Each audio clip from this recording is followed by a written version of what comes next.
인도네시아가 한국 철도 기술을 간절히 원하는 충격적인 이유.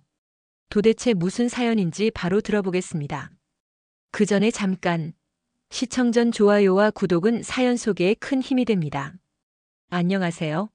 저는 독일에서 온 철도 엔지니어 클라우스 헤르만입니다. 제가 인도네시아 자카르타에서 겪었던 놀라운 경험을 말씀드리겠습니다. 국제철도기구에서 인도네시아 철도 현대화 프로젝트 자문위원으로 파견받아 자카르타에 도착했을 때의 일입니다.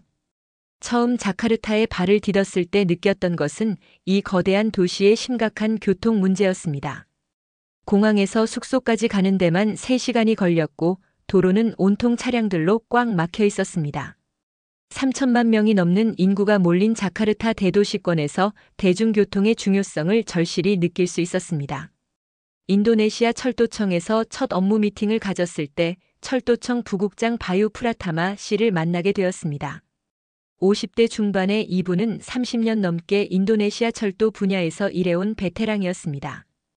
바유 부국장님과 인도네시아 철도 현황에 대해 이야기를 나누는 과정에서 정말 의외의 상황이 벌어졌습니다. 제가 독일 철도 기술과 유럽의 철도 시스템에 대해 설명을 시작하자 바유 부국장님이 갑자기 화제를 다른 곳으로 돌렸습니다. 한국의 철도 기술에 대해 질문하기 시작한 것이었습니다. 독일 전문가인 저에게 왜 갑자기 한국 이야기를 꺼내는지 처음에는 이해할 수 없었습니다.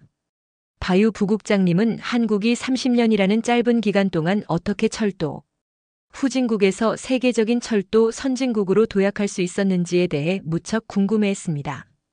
특히 KTX 고속철도가 어떻게 개발되었는지, 그리고 한국의 지하철 시스템이 어떻게 이렇게 빠른 시간 안에 완성될 수 있었는지에 대해 계속해서 질문했습니다. 저는 독일 사람으로서 한국의 철도 기술에 대해서는 전문가가 아니었지만 유럽에서 바라본 한국의 철도 발전상은 정말 놀라운 것이었습니다.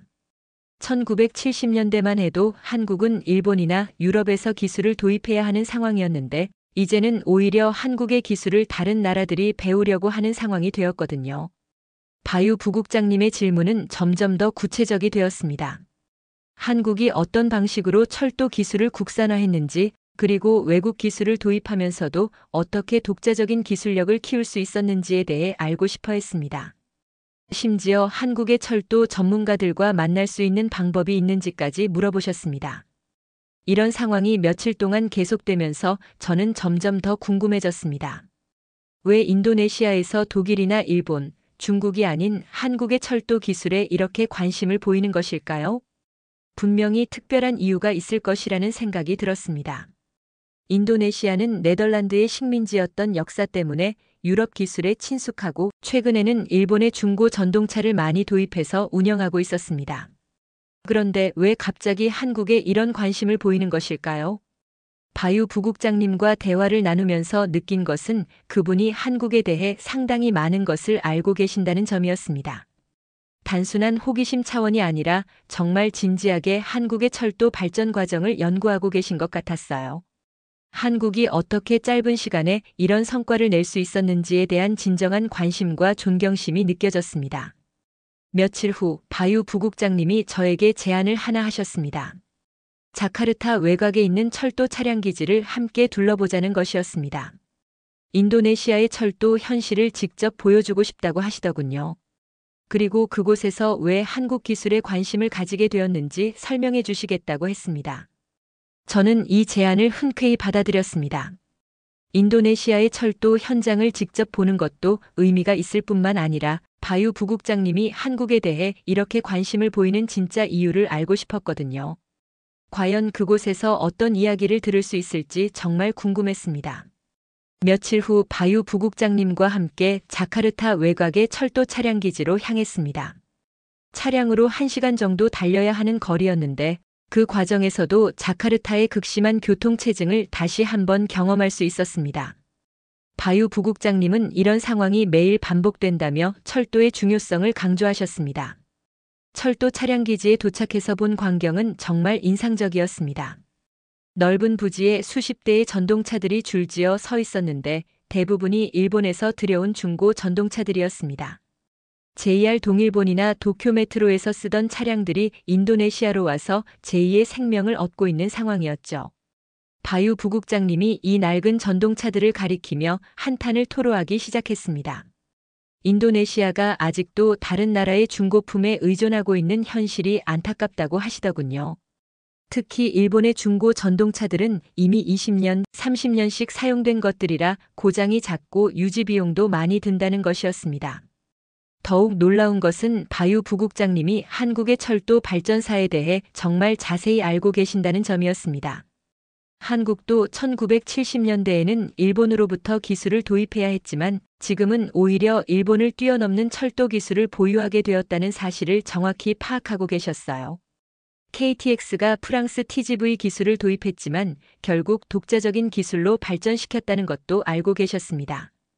바유 부국장님은 한국의 서울 지하철 시스템에 대해서도 많은 것을 알고 계셨습니다. 1970년대에 시작된 서울 지하철이 어떻게 지금처럼 거대한 네트워크로 발전했는지, 그리고 그 과정에서 한국이 어떻게 완전한 기술 자립을 이뤘는지에 대해 감탄을 금치 못하셨어요. 특히 인상 깊었던 것은 바유 부국장님이 한국의 철도, 국산화 정책에 대해 깊이 있게 이해하고 계신다는 점이었습니다.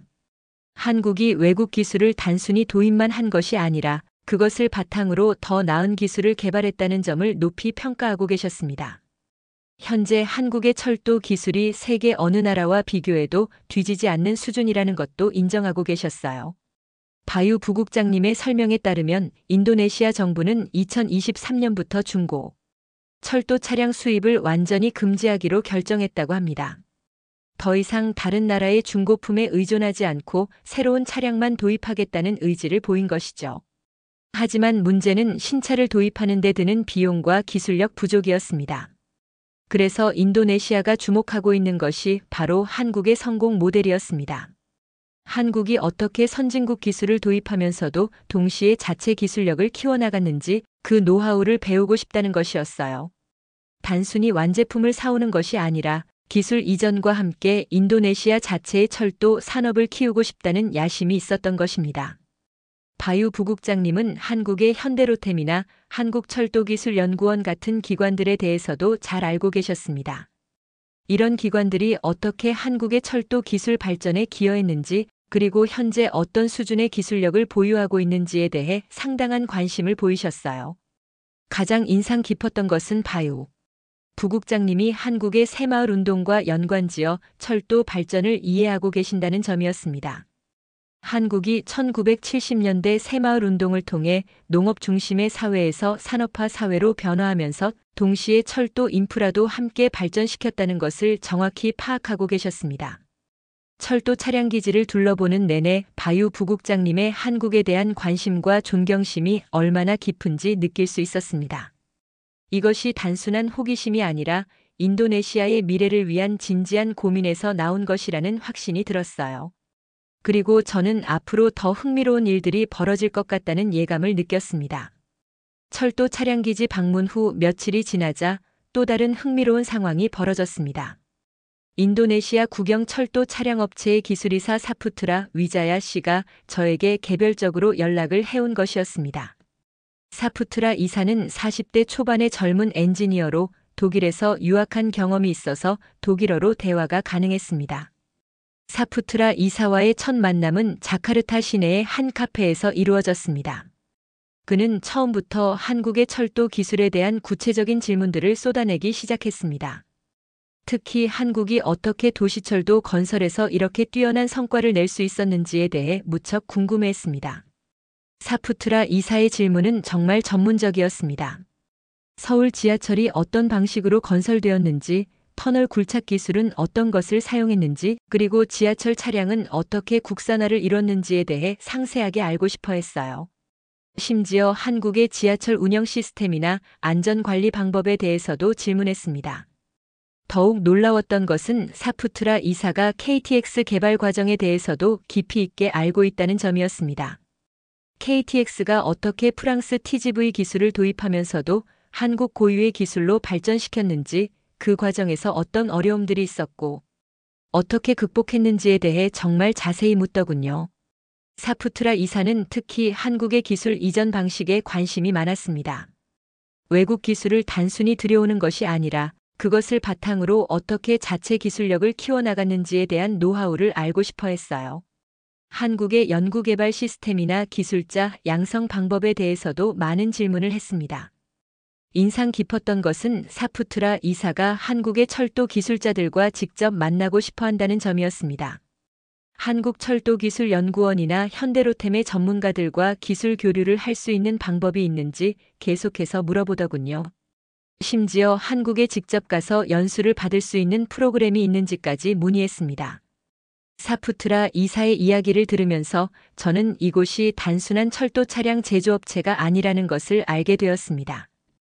이 회사는 인도네시아 정부가 철도 기술 자립을 위해 설립한 국영기업으로 인도네시아의 철도 산업 발전에 핵심적인 역할을 하고 있었습니다. 그리고 현재 스위스의 슈타들러 레일과 합작으로 새로운 전동차를 개발하고 있다고 했습니다. 하지만 사푸트라 이사는 스위스 기술보다 한국 기술에 더 관심을 보였습니다. 그 이유를 물어보니 한국이 인도네시아와 비슷한 개발도상국 출신으로서 선진국 기술을 성공적으로 소화하고 발전시킨 경험이 있기 때문이라고 했습니다. 유럽이나 일본의 기술은 이미 완성된 형태라서 배우기 어렵지만 한국의 경우는 기술 발전 과정을 함께 배울 수 있다는 것이었어요. 특히 인상적이었던 것은 사푸트라 이사가 한국의 철도 안전 기술에 대해 높이 평가한다는 점이었습니다. 한국의 철도 사고율이 세계에서 가장 낮은 수준이라는 것을 정확히 알고 있었고 그런 안전 시스템을 어떻게 구축했는지 배우고 싶어 했습니다. 사푸트라 이사와의 대화를 통해 저는 인도네시아의 한국에 대한 관심이 정말 진지하고 구체적이라는 것을 깨달았습니다. 이들은 단순히 한국 제품을 사고 싶어 하는 것이 아니라 한국의 기술 발전 노하우 자체를 배우고 싶어 하고 있었던 것입니다. 그리고 그 관심의 깊이가 제가 생각했던 것보다 훨씬 깊다는 것도 알 수 있었어요. 사푸트라 이사와의 만남 이후 며칠이 지나자 예상치 못한 인물로부터 연락이 왔습니다. 스위스 슈타들러 레일의 인도네시아 담당 매니저인 미카엘 밀러 씨였습니다. 미카엘은 50대 후반의 베테랑 영업 담당자로 동남아시아 철도 시장에서 20년 넘게 일해온 경험이 있는 사람이었습니다. 미카엘이 저를 만나자고 한 이유는 매우 특별했습니다. 최근 인도네시아 철도 관계자들이 한국 기술에 대해 지나치게 관심을 보이고 있다며 우려를 표한 것이었습니다. 슈타들러 레일은 현재 합작으로 인도네시아에 새로운 전동차를 공급하는 프로젝트를 진행하고 있는데 인도네시아 측이 계속해서 한국 기술과 비교하려 한다는 것이었어요. 미카엘의 설명에 따르면 인도네시아가 한국의 철도 기술 발전 모델을 따라하려는 의도가 너무 명확하다는 것이었습니다. 한국이 외국 기술을 도입한 후 독자 기술로 발전시킨 것처럼 인도네시아도 같은 방식을 시도하려 한다는 분석이었어요. 이것이 현재 진행 중인 유럽 기업들과의 협력에 부정적인 영향을 미칠 수 있다고 우려하고 있었습니다. 특히 미카엘이 걱정하는 것은 인도네시아가 한국식 기술 자립 모델을 성공시킬 경우 동남아시아 전체 시장에서 경쟁력을 갖추게 될 가능성이었습니다. 한국이 조선업이나 자동차 산업에서 그랬던 것처럼 철도 분야에서도 아시아의 강력한 경쟁자가 등장할 수 있다는 것이었어요. 하지만 저는 미카엘의 우려와는 다른 시각으로 상황을 바라보고 있었습니다. 인도네시아 관계자들과 대화해본 결과 이들의 관심은 단순한 기술 도용이 아니라 정당한 기술 협력을 통한 발전을 원하고 있다는 것을 알 수 있었거든요. 바로 그때 바유 부국장님으로부터 다시 연락이 왔습니다. 한국 철도 전문가들과 직접 만날 수 있는 기회를 만들어달라는 간청이었습니다. 인도네시아 정부 차원에서 한국과의 철도 기술 협력을 진지하게 검토하고 있으니 공식적인 채널을 통해 논의할 수 있도록 도와달라는 것이었어요. 바유 부국장님은 인도네시아가 처한 현실을 솔직하게 털어놓았습니다. 3천만 명이 넘는 자카르타 대도시권의 교통 문제는 더 이상 미룰 수 없는 상황이고 이를 해결하기 위해서는 대규모 철도 인프라 확충이 필요하다는 것이었습니다. 하지만 기존의 일본이나 유럽 기술로는 비용이 너무 많이 들고 기술 이전도 제한적이라는 한계가 있다고 했어요. 그래서 인도네시아가 주목하고 있는 것이 한국 모델이었습니다. 한국이 보여준 것처럼 적절한 기술 도입과 자체 개발을 통해 비용, 효율적이면서도 우수한 철도 시스템을 구축하고 싶다는 것이었어요. 특히 한국의 지하철 건설 기술과 KTX 같은 고속철도 기술에 큰 관심을 보였습니다. 바유 부국장님의 이야기를 들으면서 저는 인도네시아의 한국에 대한 관심이 얼마나 진지하고 절실한지 다시 한번 깨달을 수 있었습니다. 이것은 단순한 호기심이나 일시적인 관심이 아니라 국가의 미래를 위한 전략적 선택이었던 것입니다. 한편으로는 미카엘의 우려도 이해할 수 있었습니다. 기존 질서에서 안정적인 사업을 해오던 유럽 기업들 입장에서는 새로운 경쟁자의 등장이 위협적으로 느껴질 수밖에 없었거든요. 하지만 저는 이런 경쟁과 변화가 결국 철도 기술 전체의 발전에 도움이 될 것이라고 생각했습니다.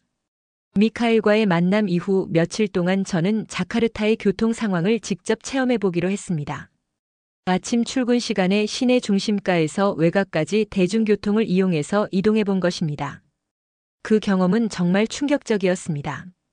지하철과 버스, 오토바이, 택시 등을 갈아타며 이동하는데 무려 4시간이 걸렸습니다. 지하철은 사람들로 발 디딜 틈이 없을 정도로 붐볐고 버스는 극심한 교통체증으로 거의 움직이지 못했어요. 오토바이, 택시는 위험하기 그지없었고 매연과 소음은 견디기 어려울 정도였습니다. 이런 상황을 직접 경험해 보니 인도네시아가 왜 그렇게 절실하게 철도, 인프라 개선을 원하는지 완전히 이해할 수 있었습니다. 3천만 명이 넘는 인구가 몰린 자카르타 대도시권에서 현재의 교통 시스템으로는 정상적인 생활이 불가능한 수준이었거든요. 그날 저녁 바유 부국장님과 다시 만났을 때 그분은 인도네시아 정부의 교통 정책과 한국에 대한 관심에 대해 더 자세히 설명해 주셨습니다. 인도네시아 정부는 현재 자카르타를 중심으로 한 대규모 철도 네트워크 구축 계획을 추진하고 있는데 이 과정에서 한국의 경험을 벤치마킹하고 싶다는 것이었어요. 바유 부국장님이 특히 감탄하는 것은 한국의 압축 성장 모델이었습니다. 한국이 1970년대 새마을 운동을 통해 농업 중심 사회에서 산업화 사회로 빠르게 전환하면서 동시에 철도 인프라도 함께 발전시킨 것을 높이 평가하고 계셨어요. 특히 서울 지하철이 1호선 개통 이후 불과 40년 만에 현재의 거대한 네트워크로 발전한 것을 기적 같은 일이라고 표현하셨습니다. 한국의 KTX 개발 과정에 대해서도 깊은 관심을 보이셨습니다. 프랑스 TGV 기술을 도입했지만 그것을 한국 실정에 맞게 개선하고 발전시켜서 지금은 오히려 프랑스보다 더 우수한 기술을 보유하게 되었다는 점을 특히 인상 깊어하셨어요. 이런 기술 자립 과정이야말로 인도네시아가 배우고 싶어하는 핵심이라고 하셨습니다. 바유 부국장님은 한국의 철도 기술이 현재 세계 최고 수준이라는 점도 정확히 파악하고 계셨습니다. 한국의 철도 안전성이 세계에서 가장 높은 수준이고 운영 효율성도 뛰어나며 건설 기술도 세계 어느 나라와 비교해도 뒤지지 않는다는 것을 알고 계셨어요. 특히 인상 깊었던 것은 바유 부국장님이 한국의 철도 발전 철학에 대해 깊이 이해하고 계신다는 점이었습니다. 한국이 단순히 경제적 이익만을 추구한 것이 아니라 국민들의 삶의 질 향상과 국가 발전을 위해 철도를 발전시켰다는 점을 높이 평가하고 계셨습니다. 바유 부국장님은 한국의 철도 전문가들로부터 직접 배우고 싶다는 간절한 마음을 다시 한번 표현하셨습니다. 기술적인 부분뿐만 아니라 정책적인 부분, 그리고 국민들의 이해와 협력을 얻어내는 방법까지 포함해서 종합적으로 배우고 싶다는 것이었어요. 저는 바유 부국장님의 이야기를 들으면서 인도네시아의 한국에 대한 관심이 얼마나 진정성 있고 체계적인지 새삼 느꼈습니다. 이들은 한국을 단순한 기술 공급업체로 보는 것이 아니라 개발도상국이 선진국으로 도약하는 모델로 보고 있었던 것입니다. 그날 밤 숙소로 돌아가면서 저는 한국이라는 나라가 세계에서 어떤 위치에 있는지 다시 한번 생각해 보게 되었습니다. 독일 사람인 저도 한국의 발전상을 보면서 놀라는 경우가 많은데 비슷한 처지에 있는 개발도상국들에게는 한국이 희망의 상징이자 롤모델이 되고 있다는 것을 깨달았습니다. 바유 부국장님의 간절한 요청에 따라 저는 한국철도기술연구원에 연락을 취해보았습니다. 다행히 연구원 측에서도 인도네시아와의 기술 협력에 관심을 보였고 곧 전문가를 파견하기로 했다는 답변을 받을 수 있었습니다. 몇 주 후 한국철도기술연구원에서 박찬호 박사님이 자카르타에 도착했습니다. 박 박사님은 40대 중반의 철도 전문가로 한국의 지하철 건설과 KTX 개발에 직접 참여한 경험이 있는 분이었습니다. 인도네시아 측에서는 박 박사님의 방문을 정말 큰 환영으로 맞아주었어요. 첫 공식 미팅이 인도네시아 철도청에서 열렸는데 그 자리에는 바유 부국장님을 비롯해 인도네시아 철도 분야의 주요 관계자들이 모두 참석했습니다. 박 박사님이 한국의 철도 발전사에 대해 발표를 시작하자 참석자들의 집중도가 정말 대단했어요. 박 박사님은 한국이 어떻게 1970년대부터 체계적으로 철도 인프라를 구축해왔는지, 그리고 그 과정에서 어떤 어려움들을 겪었고 어떻게 극복했는지에 대해 상세히 설명해 주셨습니다. 특히 서울 지하철 1호선 건설 당시의 어려움과 그것을 극복한 과정에 대한 이야기에 모든 참석자들이 깊은 관심을 보였어요. KTX 개발 과정에 대한 설명도 인상적이었습니다. 프랑스 TGV 기술을 도입했지만 그것을 한국 실정에 맞게 개선하고 발전시키는 과정에서 겪었던 시행착오와 성공 경험들을 솔직하게 공유해 주셨습니다. 현재 KTX가 세계 최고 수준의 고속철도 기술을 보유하게 된 배경을 이해할 수 있었어요. 인도네시아 측에서 가장 관심을 보인 것은 한국의 기술 자립 과정이었습니다. 외국 기술을 단순히 도입하는 것에서 그치지 않고 그것을 바탕으로 독자적인 기술을 개발해낸 노하우에 대해 정말 많은 질문이 쏟아졌어요. 특히 기술자 양성 프로그램이나 연구개발 투자 방식에 대한 질문이 많았습니다. 박 박사님은 한국의 철도 안전 시스템에 대해서도 자세히 설명해 주셨습니다. 한국의 철도 사고율이 세계에서 가장 낮은 수준인 이유와 그런 안전 시스템을 어떻게 구축했는지에 대한 설명에 모든 참석자들이 감탄했어요. 저는 이 과정에서 중간 역할을 하면서 양측의 소통을 도왔는데 한국과 인도네시아가 서로에 대해 가지고 있는 진정성을 확인할 수 있었습니다. 한국 측은 자신들의 경험과 기술을 기꺼이 공유하려는 개방적인 자세를 보였고 인도네시아 측은 진지하게 배우려는 열정을 보여주었어요. 특히 인상 깊었던 것은 박 박사님이 한국의 실패 경험까지도 솔직하게 공유해 주신다는 점이었습니다.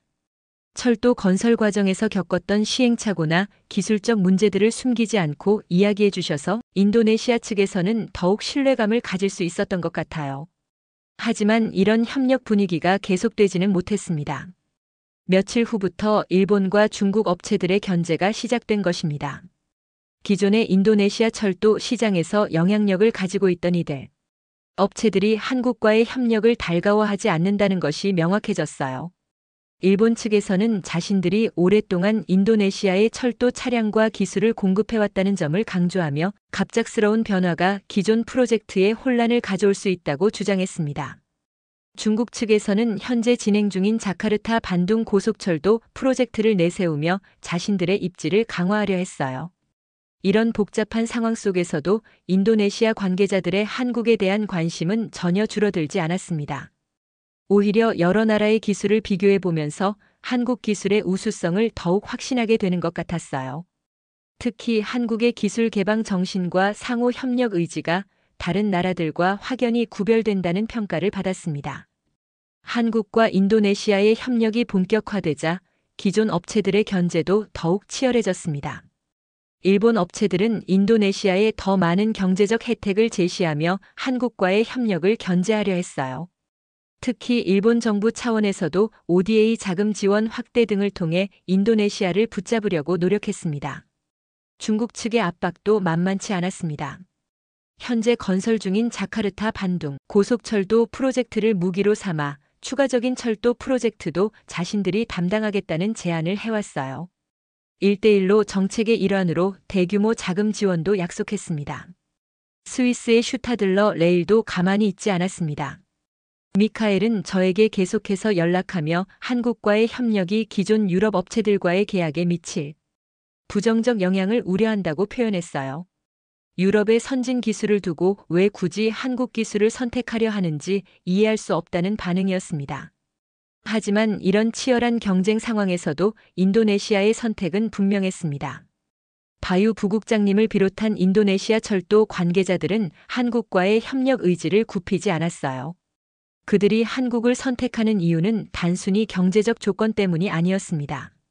인도네시아가 가장 중요하게 생각하는 것은 완전한 기술 자립이었습니다. 일본이나 중국, 유럽의 기술은 이미 완성된 형태여서 배우기 어렵고 의존도가 높아질 수밖에 없지만 한국은 비슷한 발전 과정을 겪으면서 축적한 노하우를 공유할 수 있다는 점이 가장 매력적이었던 것입니다. 특히 한국이 보여준 개방적이고 협력적인 자세가 인도네시아에게 큰 감동을 주었습니다. 다른 나라들은 자신들의 기술을 신비화하거나 핵심 부분을 숨기려는 경향이 있었지만 한국은 실패 경험까지도 솔직하게 공유하며 진정한 파트너십을 구축하려 했거든요. 박 박사님도 이런 상황에서 인도네시아의 선택을 지지했습니다. 한국이 과거 선진국들로부터 기술을 배울 때 겪었던 어려움을 기억하며 이제는 한국이 다른 나라들에게 도움을 줄 차례라고 말씀하셨어요.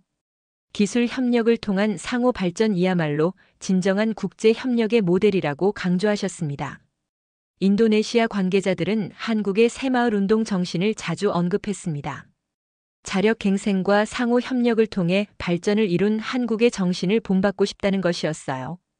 단순히 기술을 사오는 것이 아니라 그런 정신까지 함께 배우고 싶다는 마음을 표현했습니다. 사푸트라 이사는 자신들의 미래 비전에 대해 설명하면서 한국의 현대로템처럼 세계적인 철도 차량 제조업체로 성장하고 싶다는 꿈을 이야기했어요. 그리고 그런 꿈을 실현하기 위해서는 한국의 경험과 노하우가 꼭 필요하다고 강조했습니다. 이런 과정을 지켜보면서 저는 한국이 세계에서 차지하는 독특한 위치를 다시 한번 느꼈습니다. 선진국과 개발도상국 사이에서 다리 역할을 할 수 있는 나라, 그리고 자신의 성공 경험을 기꺼이 공유하려는 마음을 가진 나라였던 것입니다. 경쟁이 치열해질수록 한국의 진정성과 개방성이 더욱 빛을 발했습니다. 다른 나라들이 자신들의 이익만을 추구하는 모습과 대조적으로 한국은 상생과 협력을 통한 공동 발전을 추구하는 모습을 보여주었어요. 1년간의 프로젝트 기간이 거의 끝나갈 무렵 저는 인도네시아와 한국의 협력이 어떤 결실을 맺었는지 확인할 수 있었습니다. 치열한 경쟁과 견제 속에서도 양국의 진정성 있는 협력 의지가 결국 승리를 거둔 것이었습니다. 인도네시아 정부는 최종적으로 한국과의 포괄적 철도 기술 협력을 선택했습니다. 단순한 차량 구매나 기술 도입이 아니라 장기적인 파트너십을 통한 공동 발전을 추구하기로 한 것이었어요. 이 결정에는 인도네시아가 진정으로 원했던 기술 자립의 꿈이 담겨 있었습니다. 협력의 내용도 매우 포괄적이었습니다. 철도 차량 기술뿐만 아니라 철도 건설 기술, 운영 시스템, 안전관리, 그리고 기술자 양성 프로그램까지 포함하는 종합적인 협력이었어요. 한국은 자신들이 축적한 모든 노하우를 아낌없이 공유하기로 약속했습니다. 특히 의미 있었던 것은 상호 학습의 개념이 도입되었다는 점입니다. 한국이 일방적으로 기술을 전수하는 것이 아니라 인도네시아의 열대 기후나 지질 조건에 적합한 기술을 함께 개발하기로 한 것이었어요. 이를 통해 한국도 동남아시아 시장 진출에 귀중한 경험을 쌓을 수 있게 되었습니다. 바유 부국장님은 이런 협력을 통해 인도네시아가 동남아시아의 철도 허브 역할을 할 수 있을 것이라는 비전을 제시했습니다. 한국의 기술과 경험을 바탕으로 인도네시아만의 철도 모델을 개발하고 이를 주변 국가들에 전파할 수 있을 것이라고 기대했어요. 사푸트라 이사도 미래에 대해 밝은 전망을 내놓았습니다. 한국과의 협력을 통해 세계 수준의 기술력을 확보하고 궁극적으로는 인도네시아 브랜드의 철도 차량을 세계 시장에 수출할 수 있을 것이라고 자신했습니다. 박 박사님은 이런 협력이 한국에게도 큰 의미가 있다고 강조했습니다. 한국의 철도 기술이 세계적으로 인정받고 확산되는 과정에서 한국의 국제적 위상도 함께 높아질 것이라고 예측했어요. 무엇보다 기술 협력을 통한 상생의 모델을 제시함으로써 한국이 진정한 선진국으로서의 역할을 하게 되었다고 평가했습니다. 저는 이 모든 과정을 지켜보면서 한국이라는 나라의 진정한 위대함을 발견할 수 있었습니다. 경제적 성공이나 기술적 우수성만이 아니라 자신의 경험과 지식을 기꺼이 나누려는 마음, 그리고 상대방과 함께 발전하려는 진정성이야말로 한국의 가장 큰 자산이었던 것입니다. 인도네시아 사람들이 한국을 바라보는 시선에서 저는 한국에 대한 진정한 존경과 감사의 마음을 느낄 수 있었습니다. 이들에게 한국은 단순한 기술 공급국이 아니라 희망의 상징이자 꿈을 실현할 수 있게 도와주는 든든한 파트너였습니다. 프로젝트를 마무리하며 자카르타를 떠나는 날, 저는 정말 많은 것을 배웠다는 생각이 들었습니다. 한국이 세계에 미치는 긍정적인 영향력이 얼마나 큰지, 그리고 진정한 국제 협력이 무엇인지를 깨달을 수 있었거든요. 한국의 철도 기술이 인도네시아에 전해지는 것을 넘어서 한국의 발전, 정신과 상생의 철학까지 함께 전파되는 모습을 보며 진정한 감동을 받았습니다. 이것이야말로 한국이 세계에 자랑할 수 있는 진정한 위대함이라고 생각합니다. 오늘 사연은 여기까지입니다. 사연이 마음에 드셨다면 좋아요와 구독 부탁드립니다. 끝까지 시청해 주셔서 감사합니다.